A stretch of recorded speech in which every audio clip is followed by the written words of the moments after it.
بسم اللہ الرحمن الرحیم.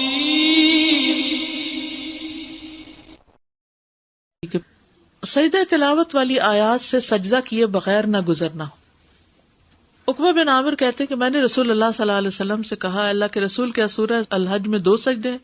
آپ نے فرمایا ہاں، اور جو یہ 2 سجدے نہ کرنا چاہے وہ ان دونوں آیات کی تلاوت ہی نہ کرے. پھر یہ حدیث اس پر دلالت کرتی ہے کہ سجدہ تلاوت کے بارے میں تاکید آئی ہے، لیکن آپ کا یہ فرمان فلا یقرأہما کہ وہ ان آیات کی تلاوت نہ کرے، تو ممکن ہے کہ اس کو اس بات پر محمول کیا جائے کہ انسان انہیں نماز میں نہ پڑھے تاکہ اسے سجدے کی ضرورت پیش نہ آئے. یعنی اس کا یہ مطلب نہیں کہ پورا قرآن پڑھ جائے اور ہر سجدے کی آیت کو چھوڑتا جائے، یہ نہیں ہے اس کا مقصد. یعنی نماز میں پھر چوائس اوپن ہے، پورا قرآن کہیں اور سے پڑھ لو، یہ نہ نماز میں نہ پڑھو.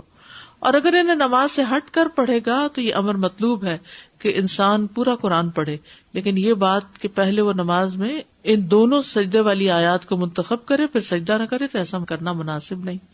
یعنی آپ پڑھ تو رہے ہیں وہ آیتیں جو سجدے والی ہیں اور سجدہ ہی نہیں کر رہے، تو ایسا نہیں کرنا.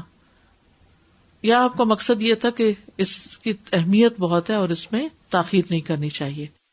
سجدہ تلاوت کا طریقہ. نمبر 1، طہارت.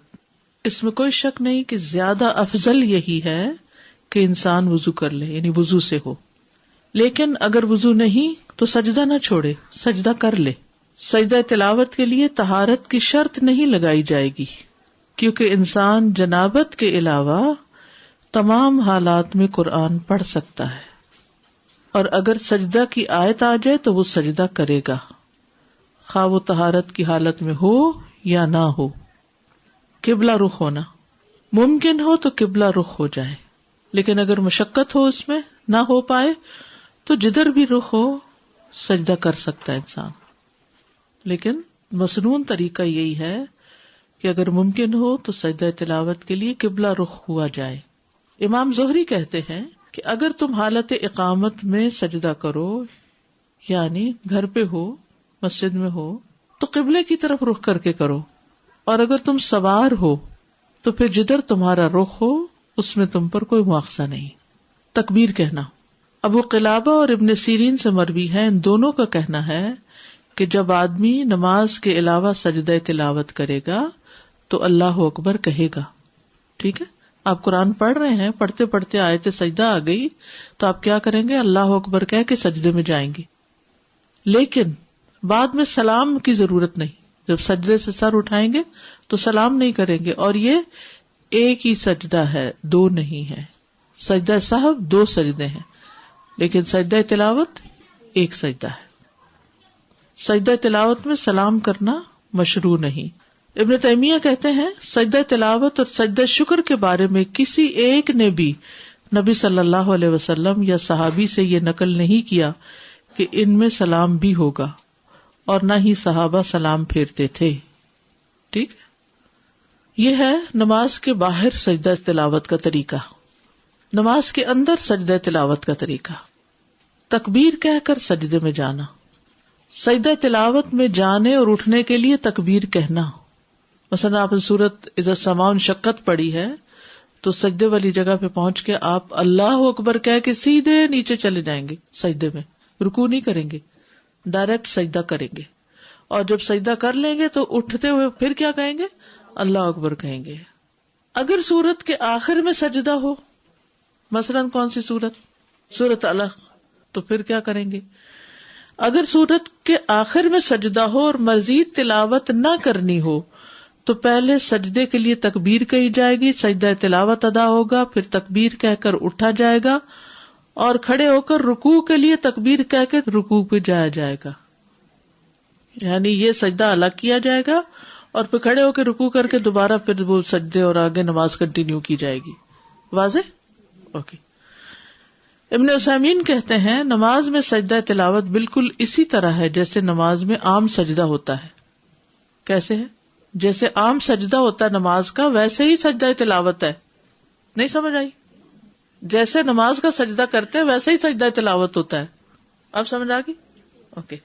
یعنی سجدہ تلاوت میں جانے اور اٹھنے کے لیے تکبیر کہے، اور اس میں کوئی فرق نہیں کہ سجدہ تلاوت قرات کی آخری آیت میں آیا ہو اور اس کے بعد سورت ختم ہو گئی ہو یا قرات کے درمیان میں آؤ، جب بھی وہ سجدے میں جائے گا تکبیر کہہ کے ہی جائے گا. پھر جب رکوع کرنے لگے تو اس وقت رکوع کے لیے تکبیر کہے. یہاں 2 تکبیرات مسلسل کہنے پر کوئی حرج نہیں، کیونکہ ہر تکبیر کا سبب الگ الگ ہے. واضح؟ سجدہ تلاوت کی مسنون دعائیں. حضرت عائشہ سے مروی ہے، وہ کہتی ہیں کہ رسول اللہ صلی اللہ علیہ وسلم رات کو قرآن کے سجدوں میں سجدہ کرتے ہوئے یہ دعا تکرار سے پڑھا کرتے تھے، ایک دفعہ نہیں کئی بار. سجد وجہی للذی خلقہ وشق سمعہ وبصرہ بحولہ وقوتہ، میرا چہرہ اس ذات کے لیے سجدہ ریز ہے جس نے اس کو پیدا کیا اور اپنی طاقت اور اپنی قوت سے اس کی سماعت اور اس کی بصارت بنائی. یعنی کان آنکھ اللہ نے اپنی قوت سے بنائے. ابو سعید خدری رضی اللہ عنہ سے مروی ہے کہ انہوں نے کہا، میں نے خواب میں دیکھا گویا کہ میں درخت کے نیچے ہوں، اور گویا کہ درخت سورۃ صاد پڑھ رہا ہے، یعنی اس سے آواز آ رہی تھی سورۃ صاد کی. پھر جب وہ آیت سجدہ پر آئے تو اس نے سجدہ کیا، درخت نے بھی، اور اپنے سجدے میں کہا اللہم اغفر لی بہا، اللہم حط انی بہا وزرا واحدث لی بہا شکرا وتقبلها منی کما تقبلت من عبدک داود سجدتہ. ٹھیک ہے، یہ تقبلتا ہے.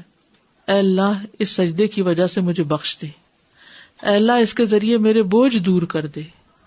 یعنی زندگی کے جو بوجھ ہوتے ہیں نا وہ سجدوں سے دور ہوتے ہیں، اور میرے لیے اس کے ذریعے شکر نعمت پیدا کر دے، اور اسے مجھ سے قبول فرما لے جیسا کہ تو نے اپنے بندے داؤد سے ان کا سجدہ قبول فرمایا تھا. قرآن مجید میں آتا نا وَخَرَّ رَاكِعًا وَأَنَابَ. تو میں رسول اللہ صلی اللہ علیہ وسلم کے پاس صبح کے وقت گیا اور آپ کو اس کی خبر دی کہ میں نے ایسا خواب دیکھا ہے. آپ نے فرمایا اے ابو سعید تم نے بھی سجدہ کیا؟ میں نے کہا نہیں. آپ نے فرمایا کہ تم درخت کی نسبت سجدہ کرنے کے زیادہ مستحق تھے. پھر رسول اللہ صلی اللہ علیہ وسلم نے سورۃ صاد کی تلاوت فرمائی. پس جب آپ آیت سجدہ پر آئے تو سجدے میں آپ نے وہی فرمایا جو درخت نے اپنے سجدے میں کہا تھا. نماز کے سجدے والی دعائیں پڑھنا. اگر یہ اوپر والی 2 دعائیں یاد نہیں تو جو نماز میں سجدے میں پڑھتے ہیں سبحان ربی الاعلی وہ بھی کافی ہے. سجدہ تلاوت دوسرے سجدوں کی طرح ہی ہے، اور نبی صلی اللہ علیہ وسلم نے اللہ کے اس فرمان سبح اسم ربک الاعلی کے متعلق فرمایا ہے کہ اسے اپنے سجدوں میں پڑھا کرو. تو اس پر ہم کہتے ہیں کہ جب انسان سجدہ تلاوت کرے تو وہ کہے سبحان